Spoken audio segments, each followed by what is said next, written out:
Hello again, and welcome to the very first podcast, YouTube broadcast, whatever you want to call it, about Positive Talks. Let's set the scene. Let me introduce you to my wonderful colleague, someone I've known for many years now, who is passionate about the occupational therapy community, even though technically she's not an occupational therapist. Ladies and gentlemen, give it up, please, for the wonderful Mrs. Jade Wallace. Hello, everyone. Thank you for the introduction, Mike. So Yes. I've worked alongside OTs for many years,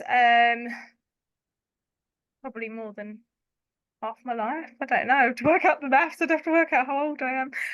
So I started off in this industry in admin. Didn't really know what I wanted to do in life. Turns out later on that I'm neurodiverse, so that's probably why I didn't know what I wanted to do in life. And fell into the healthcare sector doing admin as from a young age, late teens, late teens, and discovered that I had a massive interest for innovation and products and solutions, and also helping people. That transpired into doing like assessments across the UK when I could officially drive, which the company put me through. I did numerous training courses in postural management and sourcing products, etc., particularly within assistive technology. And I used to go out and train OTs in postural management and product provision, and probably realised sales wasn't the right role for me when I was signposting people to cheaper alternative solutions to what I was selling. So I That set doesn't up. work. Is that you're supposed to sell things in sales, I Jay? I Tell other know. people the solutions. I'm not a salesperson. One of the things that I found from doing assessments and speaking to numerous OTs across the UK is that signposting sometimes is difficult, and depending on finding what products and stuff are available. So I would go out, travel miles to do an assessment, for example, for a product that if I'd known a little bit more about the client pre to the assessment booking, then I would have been able to advise whether it would have been suitable or not. So with this idea and this concept, my now husband, Alan, is a computer software engineer programmer. We built a product advisory service predominantly for OTs to allow them to refine product suitability by presentation, because two people with the same condition can present completely different. That then led us on to events and training, and here I am, 15 years later, with Mike doing an OT podcast. Yeah, with me doing an OT podcast and with a husband as well now. So it just goes to show what can happen, doesn't it? Yeah, Anything is possible. And the idea behind Positive Talks, Jade, wasn't it? It's the fact that we know about, because I'm an OT and you yourself have worked with them for many years, that what occupational therapists do is so wide and varied, and we don't always know what everybody's doing. You mentioned about equipment. There's a whole adaptation process that fits over here somewhere, and then you've got someone who might have sensory integration issues up here, and you've got OTs working there who in turn are working with someone trying to manage the sensory integration from a mental health perspective, who in turn are now realizing that parents themselves have got a few issues, who in turn are looking after their parents who have dementia, which is also very similar, who in turn are trying to make sense of the whole health and social care system and wanting to stay as independent as possible in their own homes for as long as possible. And I think your idea was to try and get OTs talking to one another, wasn't it? And integration, yeah, and promoting the importance of that, and also from a not just with OTs being integrated, but with adult and pediatric social care, health, and private sector, and all the different elements and sectors within it. And also, Mike's obviously a massive advocate for this as well, about making the actual person with lived experience voice heard as well, in the approach to solutions. And if the person can't advocate for themselves, their family that know that person's wants and needs is prevalent in time, money, and also happiness of the clients and themselves with what we're delivering, I guess. absolutely. And again, this is where you, as our audience, are going to help us with this because yes, we're a podcast. Yes, we're on YouTube. But really, it's about you. If you look below the screen, you should find a whole load of information cropping up throughout this podcast. That's stupid. You can't see the information cropping up on a podcast, but you'll see it on the YouTube channel. You'll certainly see it in the links to the podcast that would tell you how to In contact the us. We're on all description the as well. in the description as well, absolutely. So we're available across all of social media. Are we set? Have we got a website set up as well? We're setting one up. I'm so excited about it. I don't know what we've done and We've what we haven't predominantly done. got social posts. We've got an email address, social media. We don't currently have a website yet, but that will follow. I'm sure we've got a mailing list that you can join, where we'll send regular information. And at some point, Mike, you'll be such a pro with this podcast thing. You'll be like, hit the subscribe button here and point, and we can Oh, right. can That put like sounds an very icon in. professional. But yeah, obviously subscribe to our channel would be great. Follow us on socials. And also, we will put links in for things like surveys and feedback forms, because we are very much want this podcast, as Mike said, to be about you and to tailor content to what you want to hear. And if you also want to be a guest on our podcast, that would be great. So we'd love to do interviews and speak to different people, Mike. Yeah, please do. And talking about interviews, we've already had the privilege of doing some interviews. We've started to review some equipment. Jade, I know you're going to tell us more in a few minutes, which would be absolutely wonderful.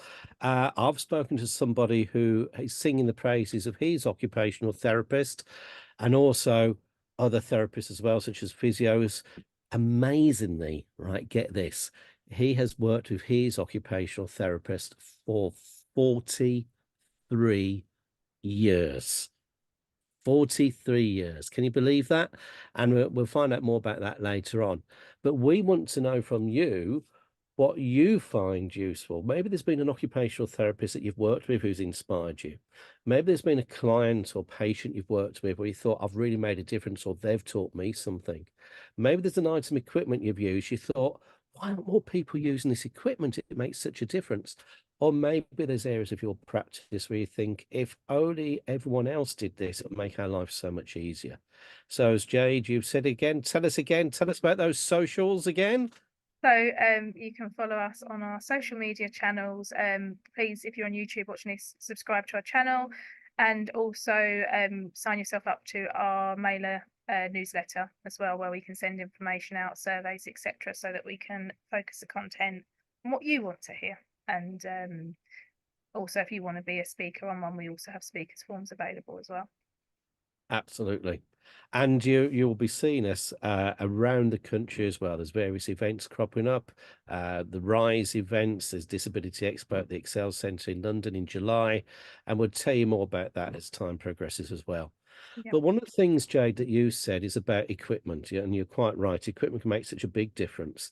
And when people look at trying to live with a long-term condition or disability, one of the things that people often argue is, I don't want to become dependent on others. And we also know, I mean, let's face it, looking at social care and healthcare right now, funding is really, really tight. Yeah. Home care, we haven't got enough carers to go around. So it'd be wonderful if there's some equipment to actually assist with that. And Jade, I know you've been looking at a piece of equipment, and which I understand you've been trying out yourself. I have one. So tell us more, Jade. Tell us what you've been looking at. So from one of the benefits of hosting events, but also traveling the country doing assessments, etc., is that it gives you a really good insight into what products are available. But sometimes there's products out there that are not particularly designed for the disability market or independent living, and they just happen to support with that.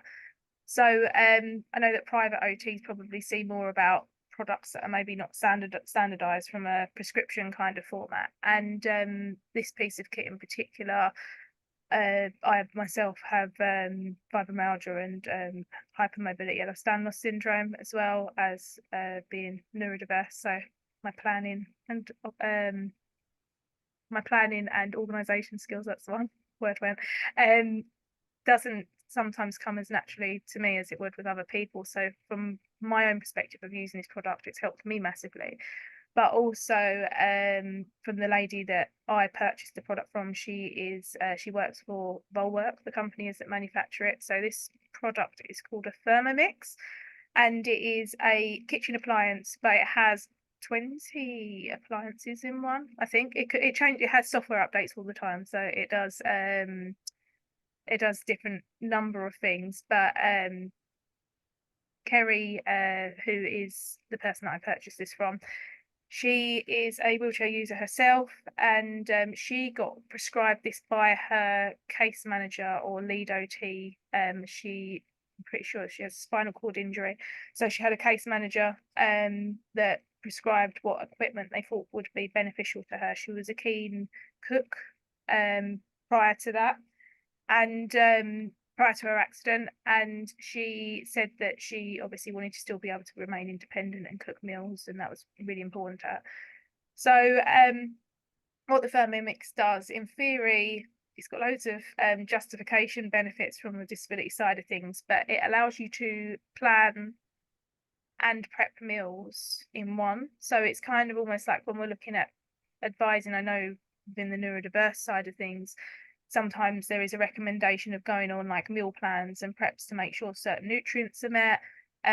You obviously plan your meals on, if I don't plan my meals, I eat rubbish or don't eat. It's one or the other. So obviously with this system, it's got a integrated pad on it where you can pick your meals Monday to Friday, or Sunday, sorry, and then you can do breakfast, lunch and dinner, and they've got 50,000 recipes that are already on there. So it's also cooking instructions. It teaches you how to cook.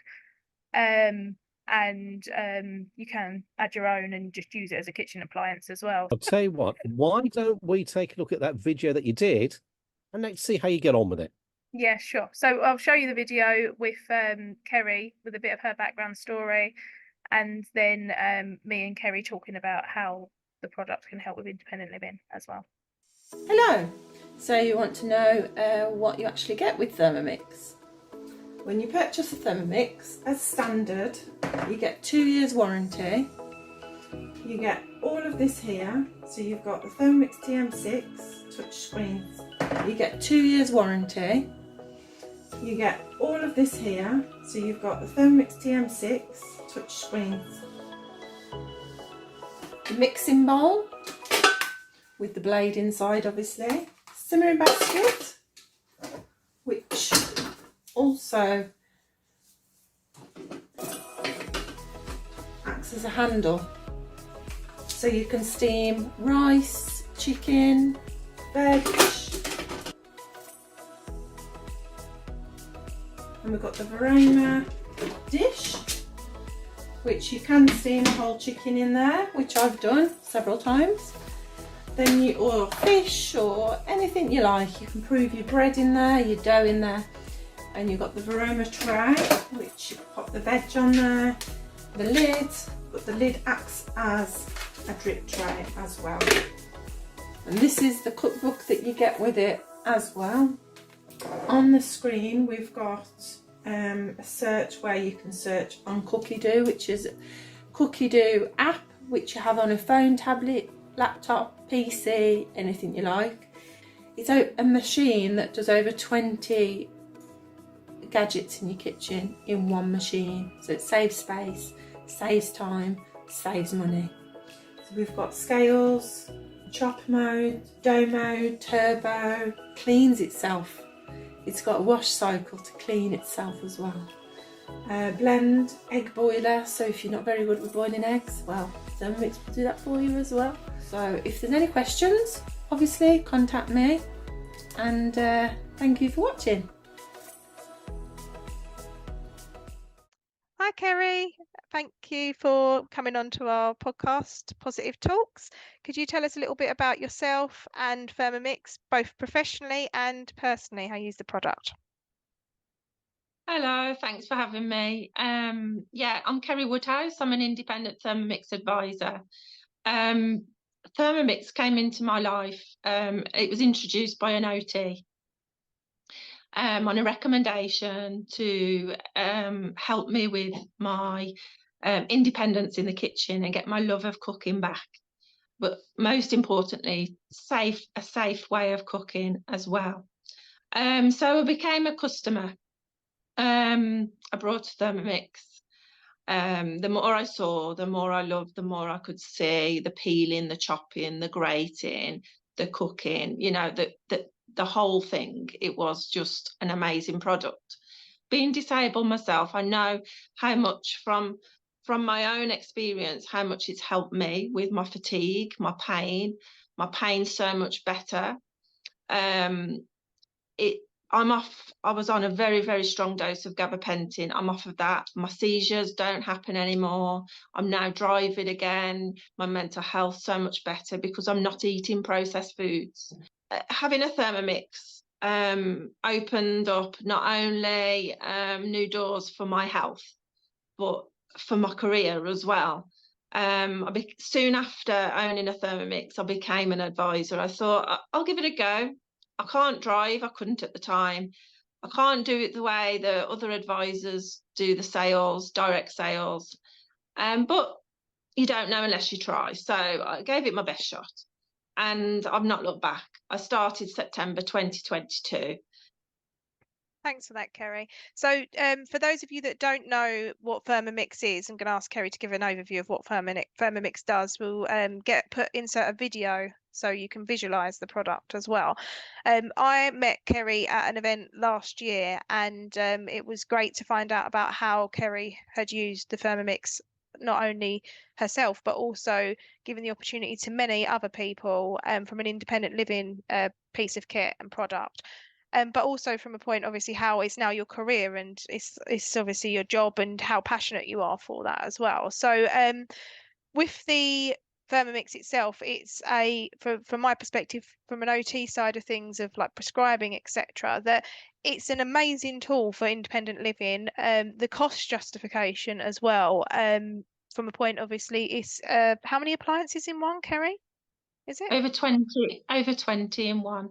So over 20 kitchen appliances in one. When we're looking at small living spaces, adaptations within the home, somebody that needs a particular adapted kitchen. So Kerry's a wheelchair user, you have it on obviously a desk and you've got full access to all of the components and parts and you can cook from it, chop, grate, prep, steam, an endless list, peel, which we'll go through afterwards. So obviously having to have not just on a fatigue level, but space management, cost justification, dietary.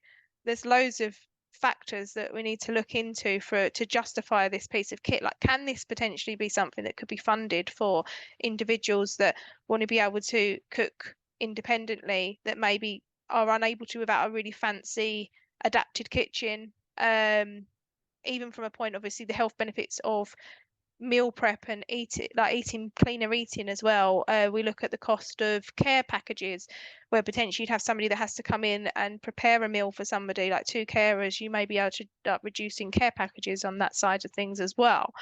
Obviously Kerry's given an example of the health benefits that she's found herself, but I mean also, have you got any other examples of clients that you spoke to and how it's helped with their independence as well?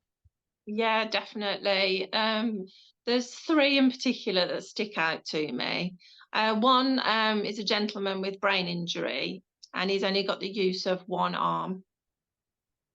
And he's very visual. He's a visual learner because it's affected certain parts of his brain.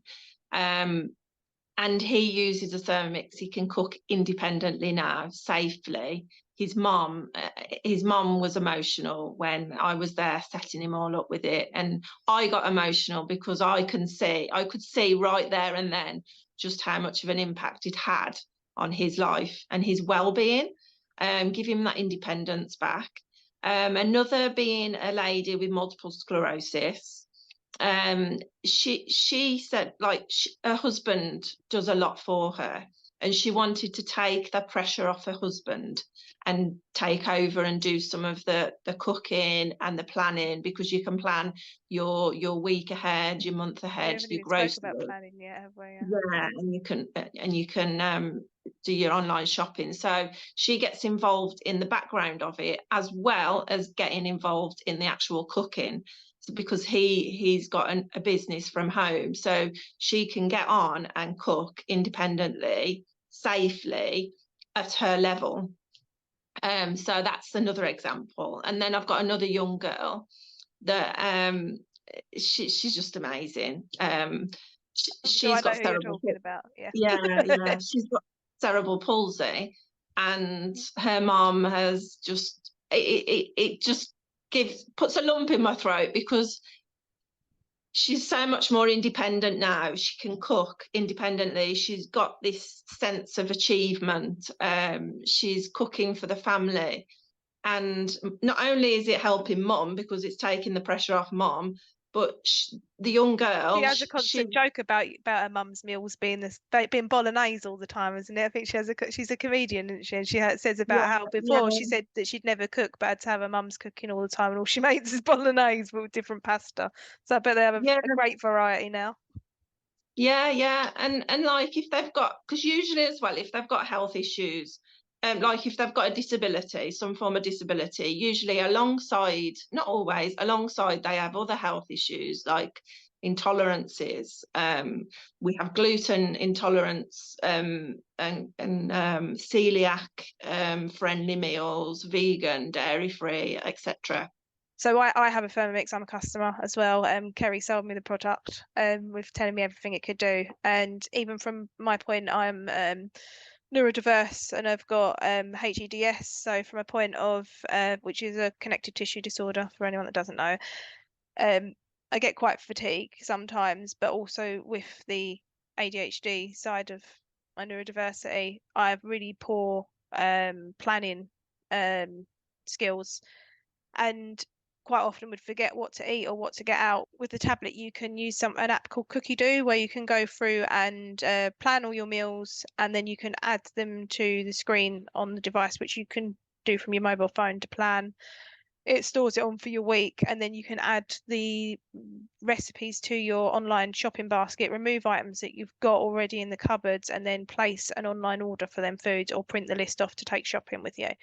Yeah, because like say for instance somebody has a carer a couple of times a week, they can sit with the client, go through with them, if they're not able to do it on their own, go through them with the meals that may like, and plan in the week what they're going to have, and order the groceries with them, so that then when the grocery comes, then the carer then will, if there's anything that's prep work that needs to be done in advance, then they can get on and do that for them. And then that individual is left to their own devices safely, knowing that that meal is planned on the Thermomix, and it's got a tablet on the front, which is straightforward. You just have to follow the instructions step by step. It's great even for people independent living in with, like, for example, sheltered accommodation. We talk about like activities, like there's a lot of when you go into young adults with learning disability or neurodiversity, like autism, etc., where they might be living in like a supported accommodation, and talking about like cooking and things like that. It's literally done in such a clear step-by-step way. It's such a great piece of kit to follow. Yeah, even for people that have got a busy schedule and just need to put a bit of planning, to have a bit of time in to do cooking and stuff, and that it just helps things, and makes cracking cocktails as well, Kerry, doesn't it? Yeah, I do regular cooking lives. So I think from a point, the last thing would maybe be, which is always a question on all of our lips all the time, is can you tell us the costing information for this and what payment options there is available as well? Yeah, certainly. First of all, with people that are registered disabled, you can claim back your VAT for the Thermomix. It can't be done on point of sale, unfortunately, but you can claim it back. And the cost of the unit itself is, with 2 years guarantee, is £1,279. Sometimes we have offers where you get extended warranty, or you might get a few extra, like at the moment we've got an extra stoneware and bread knife to go with it for free. You get an extension on the Cookie Do. You get like a period of time that you get included as well, don't you, on the Cookie Do app? Yeah, with Cookie Do, I would, if somebody was to purchase or getting ready to purchase, I would send them the link to the Cookie Do website to register, so they can have a look and save some recipes on there on the tablet or laptop or whatever. And then I would help get the Thermomix set up, but you would get another 6 months worth of Cookie Do registration, and then from then on it's £40 per year every 12 months. And you But also yeah, have we've got payment plans as well, isn't payment there? plan, yeah. So divided payments is basically like PayPal, but through Vorwerk, the company I work for, who make Thermomix.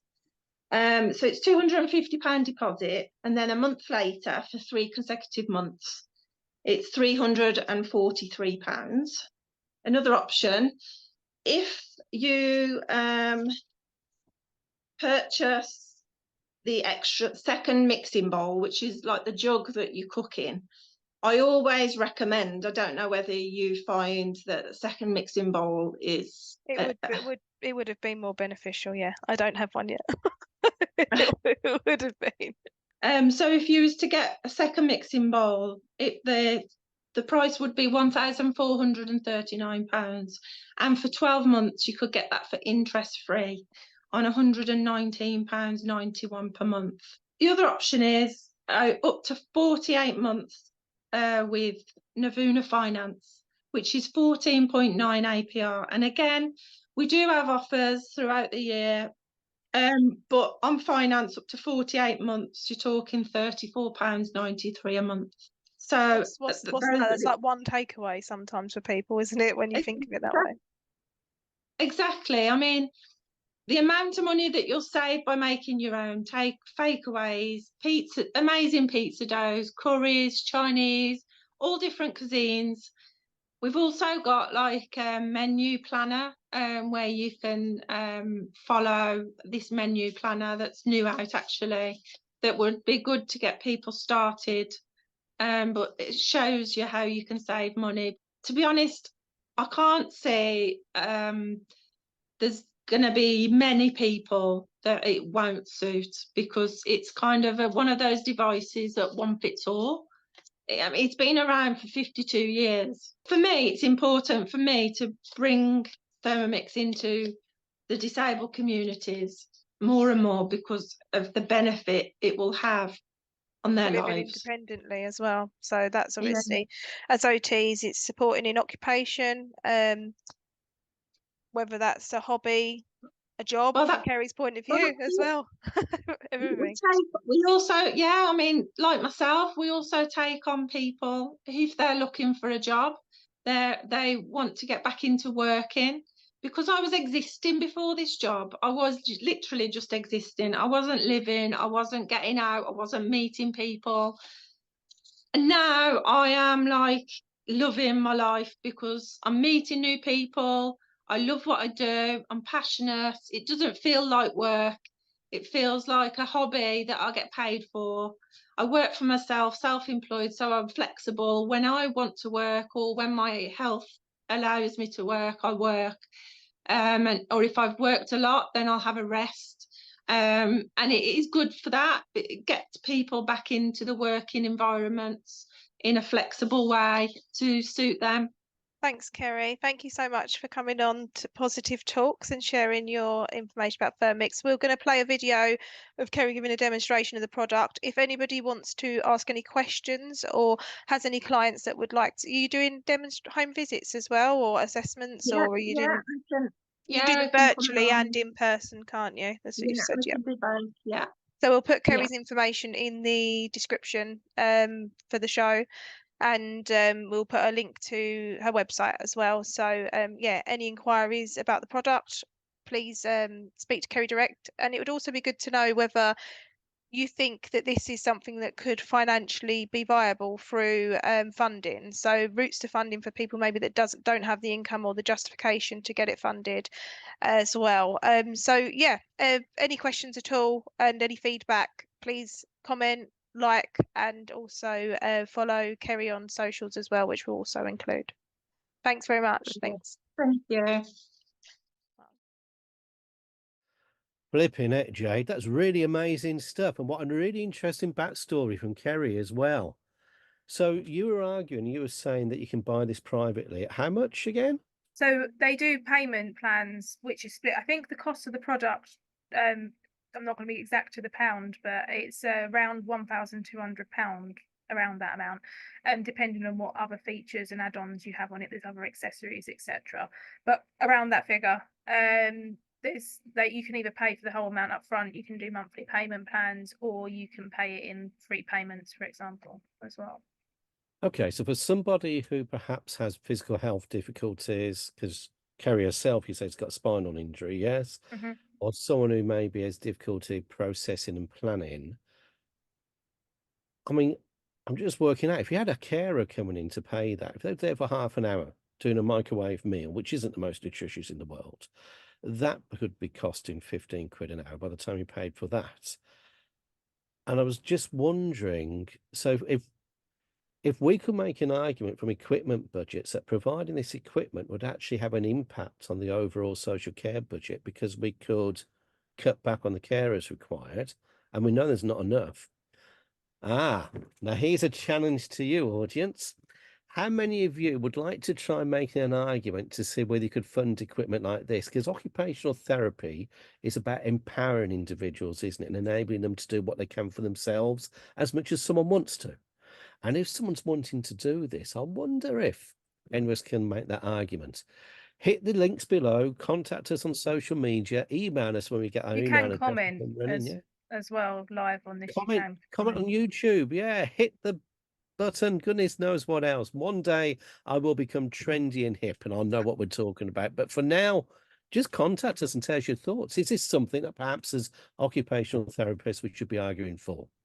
Do you know what? But Is this considered a piece of assistive tech as well? I mean, like when yeah, I used to do assessments for robotic feeding devices, they were a lot more money than this, and they would get justified on the fact that it helps obviously with care packages. But the other thing that needs to be taken into consideration is the health improvements from being able to eat more sustainable meals.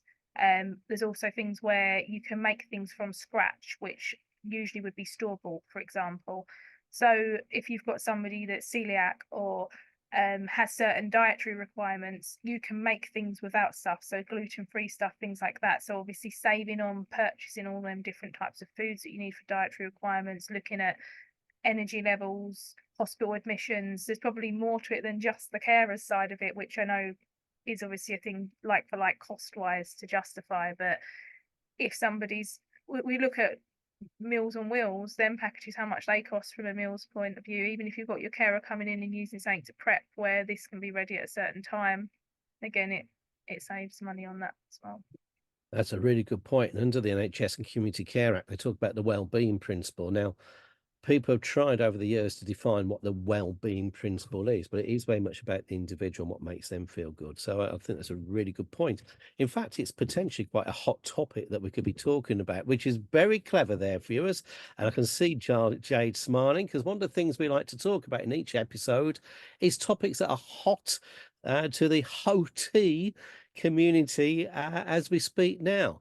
So Jade, I know there's a few things that we've been watching over the news. At the time of broadcasting, one of the things that's featured a lot and is certainly close to my heart, and I know yours as well, is the whole education system and how that's supporting children with special educational needs.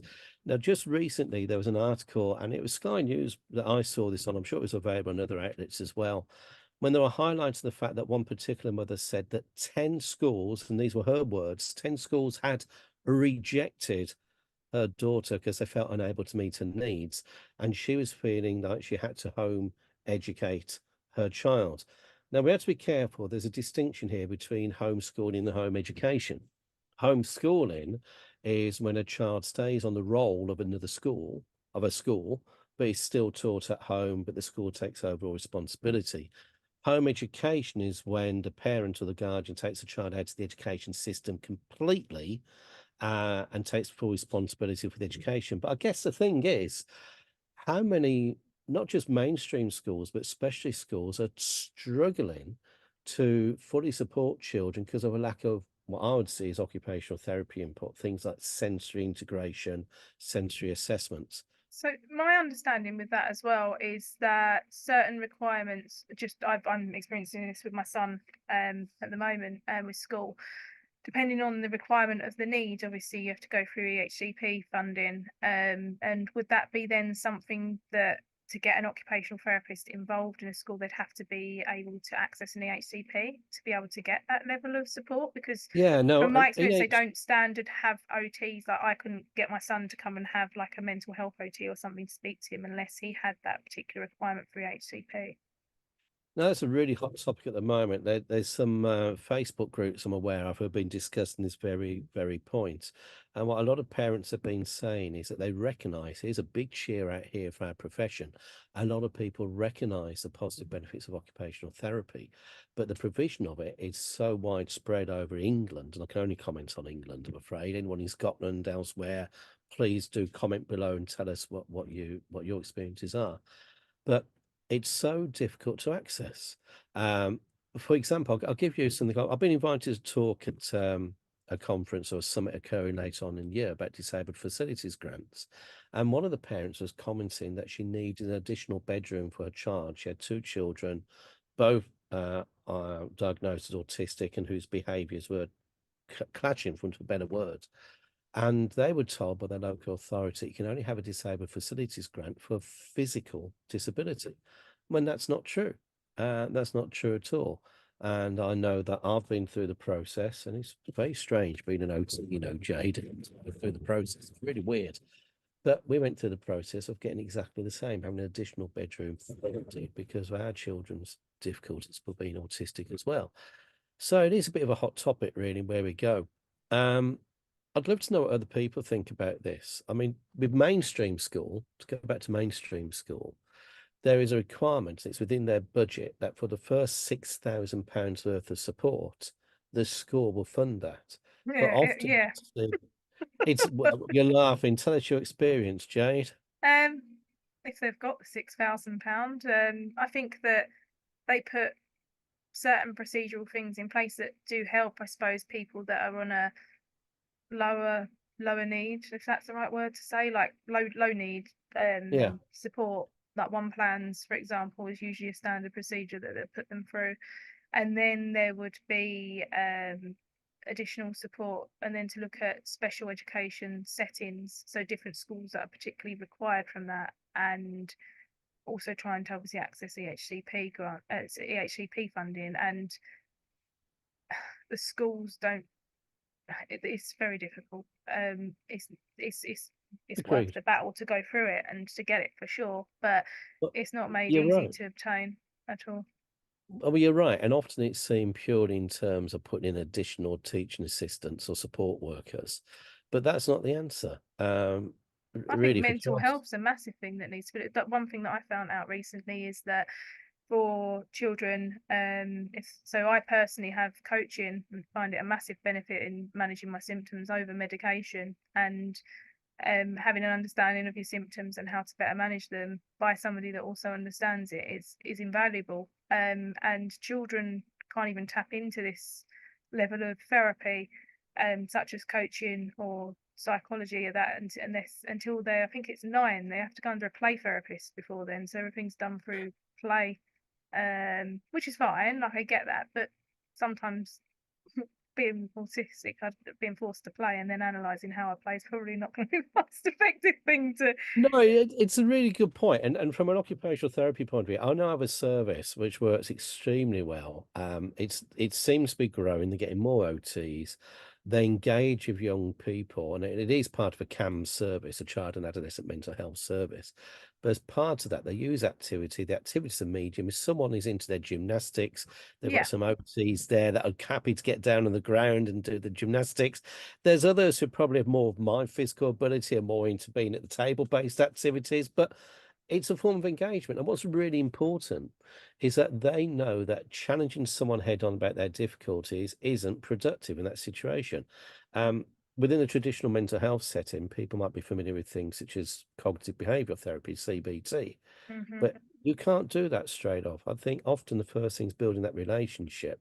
And by having the activities as the medium, and you can actually engage through the activities, and then a young person will let something slip, and then the therapist is skilled enough to pick up on it, and then they develop it from there at the individual's pace. Yeah. But Eh, all but too often, you go on. sorry, with CBT therapy in itself, I mean, potentially dealing with kids that might be resilient or reluctant, especially if you've got somebody PDA profile that don't particularly want to, or ADHD don't want to do homework because it is. And even when they suggested CBT therapy to me, I'm not saying it doesn't work for people, but having the understanding of what Yeah. CBT is, and also the approach to CBT being very individual and not like a standardized approach. I kept getting given forms to do on my next session, and I didn't do homework at school. I'm not going to start doing it now. So it's just I That- think that's different.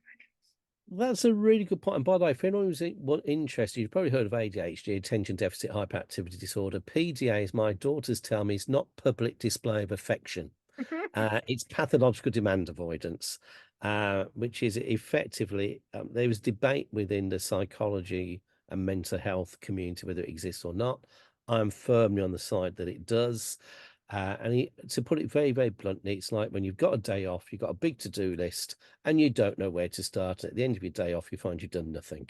So I'm simplifying it very, very much so. We can do a whole episode on this another time. If anyone wants to see fellow people that we know, if anyone knows a PDA Dad UK, he does lots of brilliant stuff on that.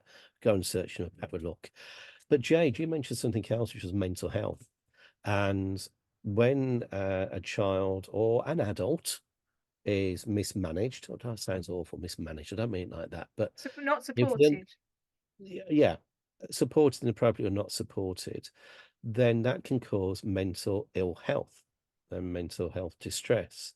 And what happens then is that the child, the young person, the adult gets referred to mental health services who say, well, you're autistic. That's not us. You need to go back to the other service. And you end up with this ping pong or this tennis effect, don't you, where people go from one post to another. Yeah, they're not special. So psychology or mental health teams in themselves are not specialized in neurodiversity, although neurodiversity comes under mental health services. So I've even experienced this as an adult where obtained a diagnosis, and then because of the general understanding with diagnostics, the profile that you have to fit to have a diagnostics, they can very much cross over along a vast amount of different types of mental health conditions. And unless you've got somebody that specializes within ADHD or autism, and they are still very separated as well. So if you've got somebody that's combined, it's an absolute minefield. It's quite hard and quite easy to get misdiagnosed through mental health services as well because of the general understanding. I got told this by a psychologist that specialised in ADHD for under mental health, NHS Mental Health Trust, and he explained that when they study, it's a very small section that they do on neurodiversity. So considering that neurodiversity is a from birth disability, and mental health can be cause and effect and other implementing factors, they're separate but treated through the same pathway. So they have specialist pathways to go on. So I obviously got initially diagnosed with ADHD, then got misdiagnosed with something else, which then I asked for a second opinion and went through that. And then now I'm on a waiting list for the autism pathway. So for a diagnosis for that, but then that's going to take a year or even more. So they've told me I've got it, but I don't have any support or service on that side of things. And I can imagine this is probably even worse with children, and the more awareness we're providing for people to self-identify in that way and wanting to have a diagnosis, that's obviously putting barriers in place for getting the right support, I guess.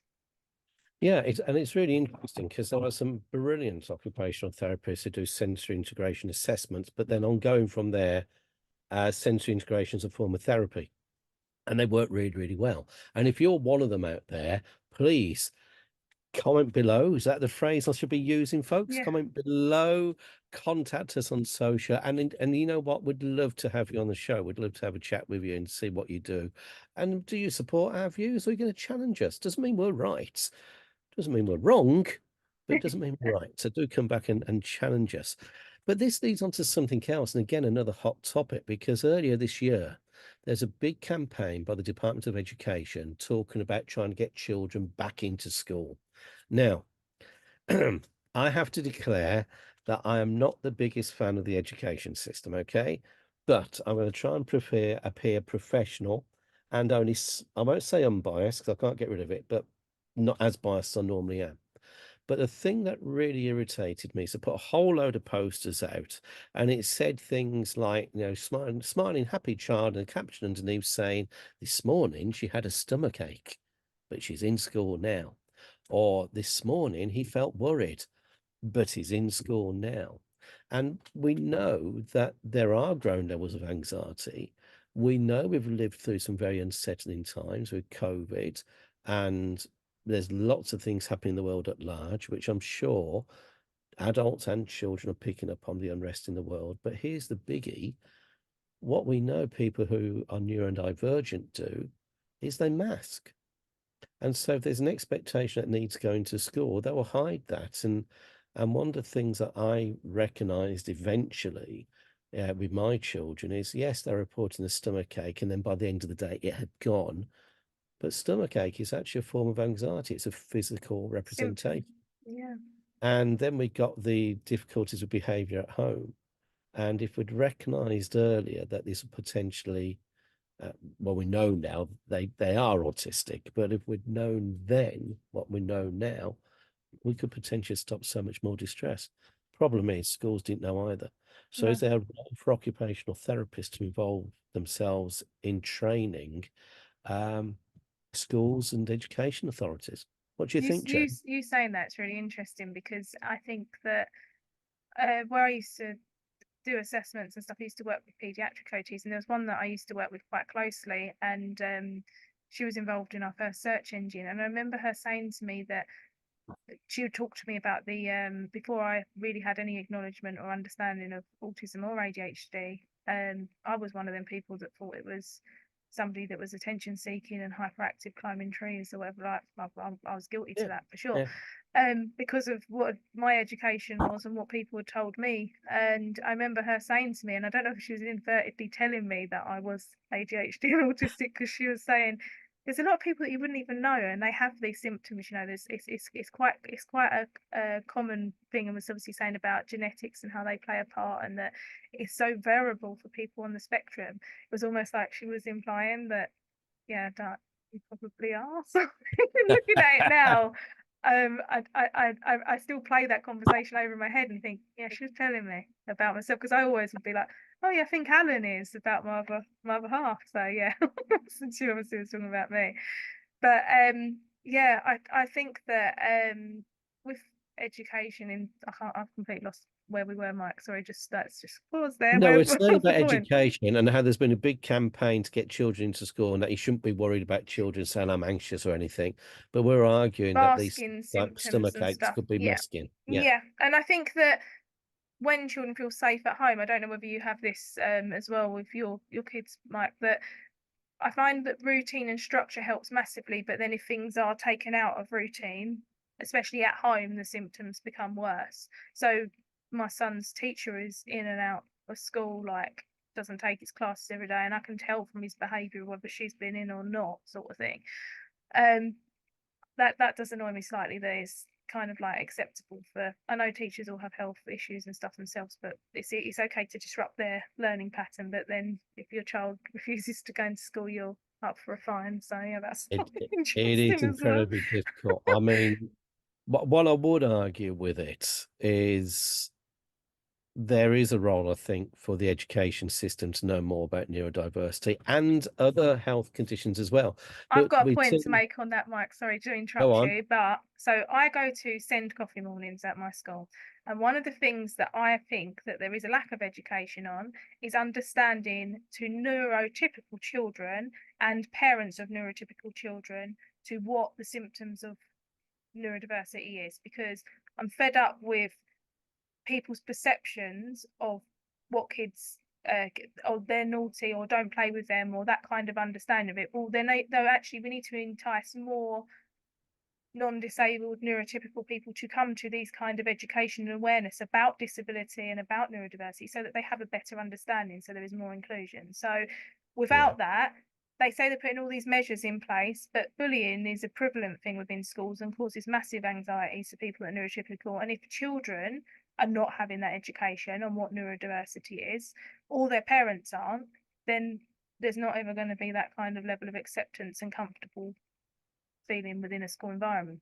For There some. is, and looking at purposeful occupation. I mean, I'm old enough to remember when Mars bars were advertised with the slogan "A Mars a day helps you work, rest, and play," and it is trying to understand how that works for the children who might be neurodivergent, but also we have to recognise the impact that has on other people as well. And I Yep. guess the problem with the education system is, and I'm going away from occupational therapy now, guys, so do forgive me, but in my opinion, the problem is it's got to cater for so many people within a dwindling budget. Yep. So the reality is, like many things, it's under-resourced to take into account things or people that don't fit into the typical box. What I would argue, though, and you might have come across this as occupational therapists, occupational therapy assistants, occupational technicians, and so on, is when you're trying to engage with a patient or client, and you have this wonderful new method of doing things, and they turn around and say to you, "Nope, I'm not doing that. This is the way I've always done it." I would just suggest that maybe before you stop and say, "Bloody awkward Mike is here again as my patient," yeah, maybe just stop and think, well, hang on. Do we need to accept that maybe routine is important to him because of the way his brain functions, and we need to try another approach? But listen, guys, you're the ones that make up our audience and our content. You get in touch with us. Tell us what you think. What are the topics you want to discuss? And let's try and put a positive spin on it, because again, we know that occupational therapists do such a good job. Yep. Now, talk about occupational therapists being involved in education. Probably now, Jade, should lead us away from the hot topics for this particular episode Yep. and on to another interview that we've done. I mentioned earlier that I've had the privilege of seeing somebody who's worked with the one occupational therapist for 43 years. And this particular gentleman, Anthony, I also have known for a while. At one stage, he was actually running some residential homes for people with cerebral palsy that were rather unique in the sense that they were doing things at the time that a lot of residential homes probably wouldn't. So if you're a wheelchair user and you can't transfer without the use of a hoist, but you know what? You want to go on for a holiday trekking across Africa, then instead of saying we can't do it, they said, okay, how do we do it? And that's how I first got involved. But I never realised where all this came from. So a few weeks ago, I got in the car, I took a drive down to Anthony's home in Cambridgeshire, and I met with him and one of his oldest friends, who's also his PA, his personal assistant, a guy called David. And we spent some time chatting about what influence occupational therapists have made on his life and how come he's still got the same OT from 43 years ago. Here's the interview. Hello, and I'm here with two of my oldest friends. We've got Anthony and we've got David, and we're talking on Positive Talks about occupational therapists that have made a difference. So, Anthony, David, I met you years ago through a professional capacity, but I think you, Anthony, are quite unique in your experience with OTs and therapists, aren't you? So perhaps you can explain a bit about your background and how you first came into contact with therapists in general. I came into the world early 70s. Right, so you've got a bit of experience there. And I came into the world early 70s and I've had breathing half hours talk that now I am somebody with a disability. I came into the world early 70s. So a very traumatic entrance to the world, breathing problems, lack of oxygen to the brain, and then the disability as a result, basically. Okay. Now, for many people, what they would say is, right, you've got a disability, and that's it. Get on with it, live your life, but you have restrictions. Now, I know that you're not that sort of person. So, what sort of things have you gone on and done? And perhaps tell us why it's so important that you want to answer these direct questions, not have pre-recorded answers. Who I had met 18 and a lot of times after, but my head teacher did put 5 his staff on the course 77. So that's really encouraging. So at the school, they were supportive of it and they wanted to be able to communicate well. I think that's quite significant because if we think back to the 70s, the attitude towards disability was very, very different to how it is now. It was very much a medical model, if I remember rightly. It was all about an impairment. It wasn't necessarily about social integration. And the idea that you should be encouraged to speak for yourself, I would have imagined, was quite a shock to some other people that might have found themselves in that situation. I remember the days you push a wheelchair and it'd be the person pushing the wheelchair who's asked how the individual is. I wonder if things have changed, don't they? Sorry. Sorry, I disagree with you perhaps because my group around me was all about what was best for Anthony Duntu, the consultant at our hospital. She would drop and see me, and during Easter and summer holidays I used to get physio 3 times a week. That is an excellent result, and thank you for challenging me on my perceptions. I appreciate that. Physio then coming in was making a difference, and I think from a physiotherapy point of view, you have developed a very long-standing relationship with the physio, is that right? Yes, and with occupational therapists I had seen for 43 years. So just run that past me again. For 43 years.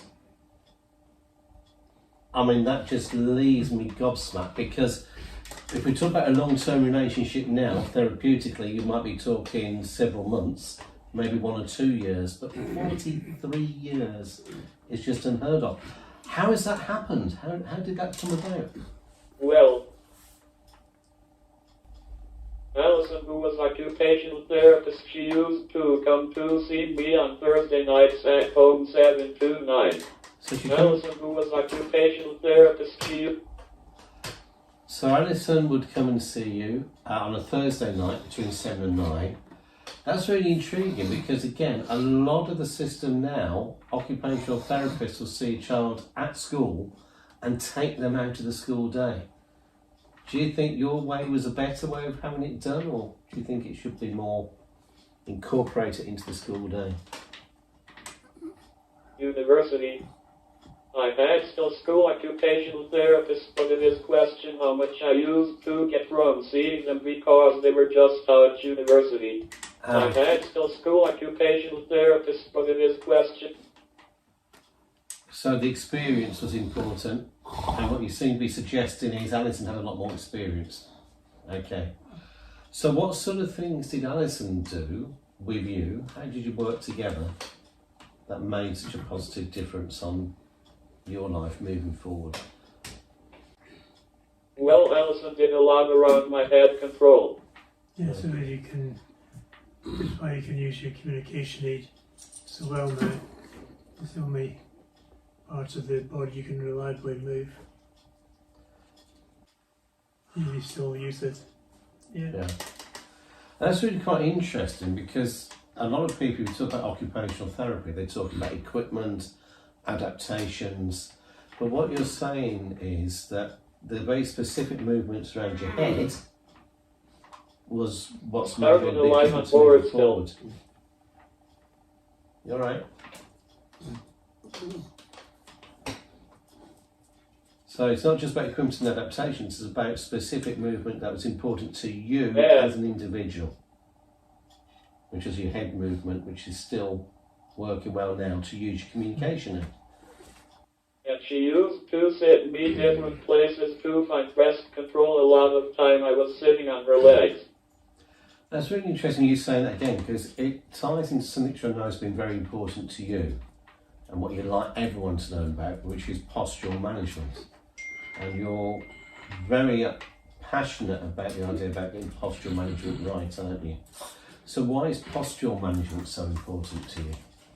Are you happy talking about the postural management? Because I think what you're saying is effectively what you've been telling everyone for years. You've been doing that for years, Anthony, haven't you?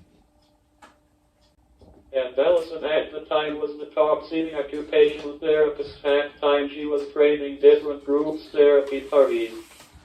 Okay, so how did you manage to get this top occupational therapist working with you? because I went to Centre in London 9 and she lived not far from my home. Gotcha. Now, obviously, when she started seeing you, you were a lot smaller than you are now. I'm guessing you don't normally sit on a lap anymore. Yeah? I certainly hope not.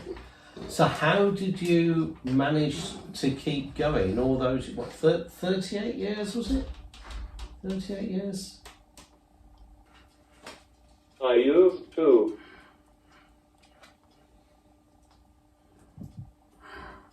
Go. To. O. X. Oxford. To the centre in Oxford. Right. Called. Mary Marlborough Lodge. Mary Marlborough Lodge in Oxford, right? And I'm guessing quite a few of the OTs here might be as old as me, will remember that as well. Yeah, very much so. I had different occupational therapists there I had for at any one given time. So would it be correct to say that Alison, though, is the constant and, for want of a better phrase, the coordinator between everything and with you and keeping it all on track? Is that a fair comment? Right. Listen, I hate to break this to you, right? You're not 18 anymore. So how do you account for the rest of the years? I wish next service Oxford was still there. In my opinion, there is greater need now as there has been ever. Yeah, which is interesting because as we've moved on and supposedly evolved with the health service, you're feeling it hasn't really moved on at all. But the constant that has been there, Anthony, is Alison. She stayed as your OT for 38 years. I'm just wondering if that was that consistency that you needed to keep supporting you, because she knew your story, she knew your needs, and she was able to look out for you a bit more. It sounds very patronising, isn't it? 3. It's 43 years. 43. You see, I'm only saying 38. 43. Both physio and OT. More grey hair, less memory 43. cells. I can't remember conversations. 43. I apologise. But I'm just wondering, what do you think is the advantage of having the consistency of the same occupational therapist, the same physio? There is a lot, and I would say I am one of the luckier ones because on top of it I have my national physiotherapist, occupational therapist, which knew me the last 25 years. Okay, well, this is your chance to really big up your occupational therapist, especially. This is Positive Talks. We're looking to big up the good OTs that are doing a difference. Give her a shout out. Shout out her name.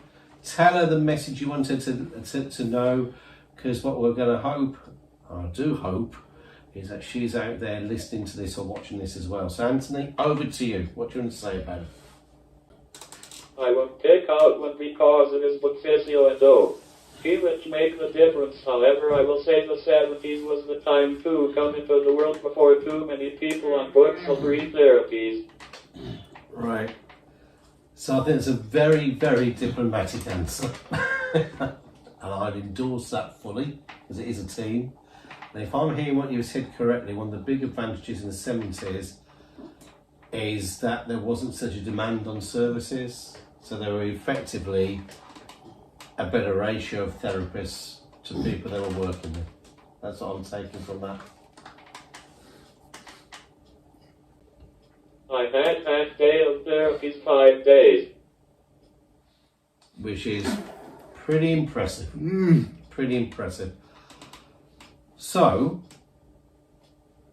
I've got to say that you've shown us that progress isn't always a good thing, right?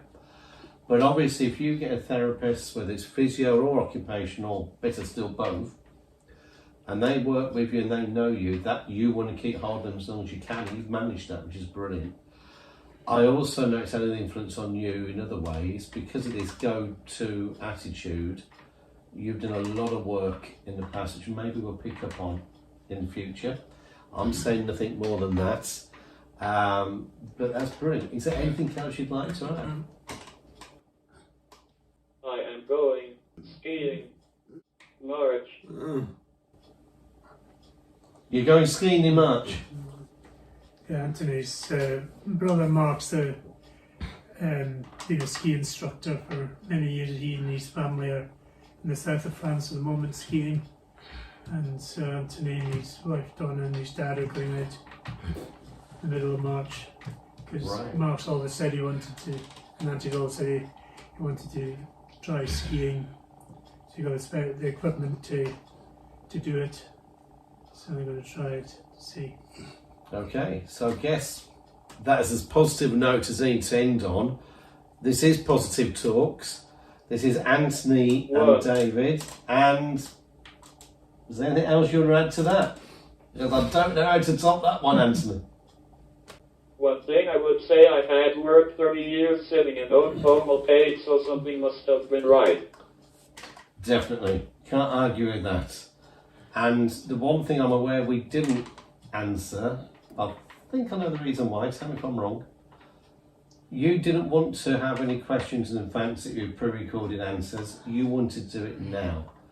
And I'm guessing it's got to be something to do with the sense of normality. This is how we communicate. This is normal, not pre-planned. Rare? Yeah.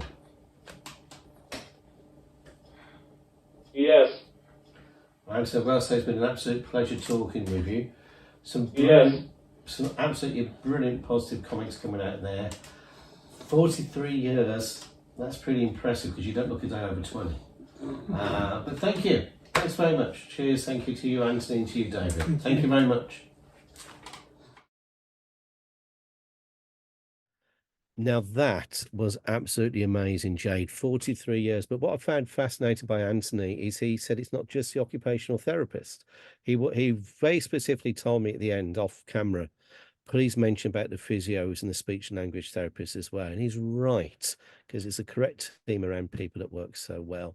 And the only other thing I want to mention about that is Anthony's such an independent guy that although I said I'd send you the questions in advance and you can pre-type the answers, he said, no, just because I've got speech problems, I'll answer as we go.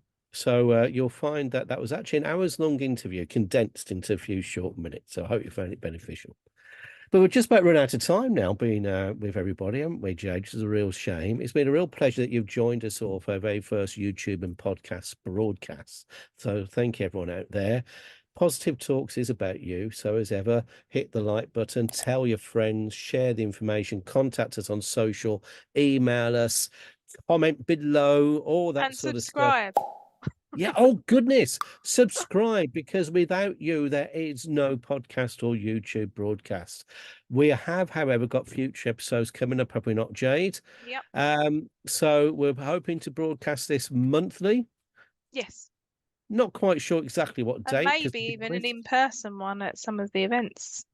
No, that's really interesting. There's another some very interesting events cropping up. We've mentioned Disability Expo, but prior to that, I think there's an event up in the north of England. Sunderland, is it? Yep, we've got our first Rise Roadshow for the year, which is for the North East region. So if you are a health professional, OT, anyone within the North East region, or you fancy driving to the North East region to see how they do it, anyone is welcome. But yeah, so RISE stands for Resource, Identify Solutions and Equipment.